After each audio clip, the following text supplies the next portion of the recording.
Balthazar Ebang Ngonga, si vous n'avez pas vu passer ce nom sur vos réseaux sociaux ces derniers jours, c'est que votre algorithme vous joue des tours.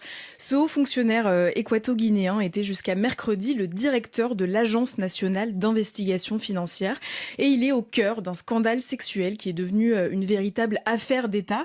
C'est d'ailleurs le président de la République qui l'a révoqué de ses fonctions. Plus de 400 sextapes ont fuité sur les réseaux sociaux, partagés des centaines de milliers de fois sur X et surtout sur WhatsApp avec des millions de vues.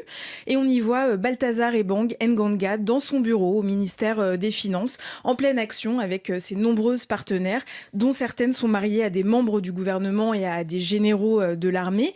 Et si l'affaire a pris une telle ampleur, c'est aussi parce que ce haut fonctionnaire n'est autre que le fils du président de la CEMAC, la communauté économique et monétaire de l'Afrique centrale, et le neveu du président de la République de Guinée équatoriale. Oui, et ce qui interpelle aussi dans cette affaire, c'est que toutes ces vidéos ont fuité alors que le fameux Balthazar se trouvait en détention préventive pour une affaire de détournement de fonds publics. En tout cas, Jessica, cette histoire a mis la toile en ébullition. Oui, d'abord sur TikTok. Il suffit de rester quelques minutes sur l'application pour tomber sur des vidéos en direct d'utilisateurs qui donnent leur avis sur l'affaire Balthazar, comme on l'appelle désormais sur les réseaux sociaux, avec parfois jusqu'à 4000 participants pour écouter ces lives.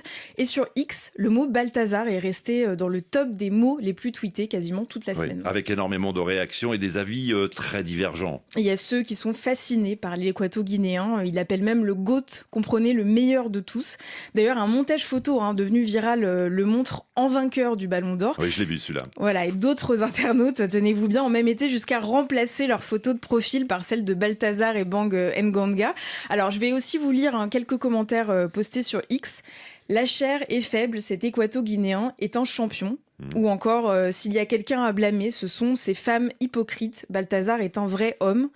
Et ce commentaire d'un internaute qui se veut humoristique, mais je vous laisse en juger par vous-même. Derrière une femme qui rentre du boulot très fatiguée se cache un Balthazar. Oui, effectivement. Enfin, en tout cas, nombreux sont les internautes qui s'insurgent face à ces réactions qu'ils jugent sexistes. Exactement. Je vous cite quelques exemples de tweets. Le fait que ce Balthazar soit félicité, célébré et porté en héros en dit beaucoup sur l'état de nos sociétés. Ou encore, un homme adultère est célébré en vrai homme alors que les femmes avec lui sont insultées. Et celui-ci, un père de famille frivole, des femmes mariées et mères de famille impliquées dans l'infidélité. Et pourtant, Balthazar, lui, est perçu comme un homme viril. Voilà, des commentaires comme ça, Juan, j'aurais pu vous en lire encore des centaines, voire des milliers. Et quelque chose me dit que l'on n'a pas fini d'entendre parler de ce scandale politico-sexuel.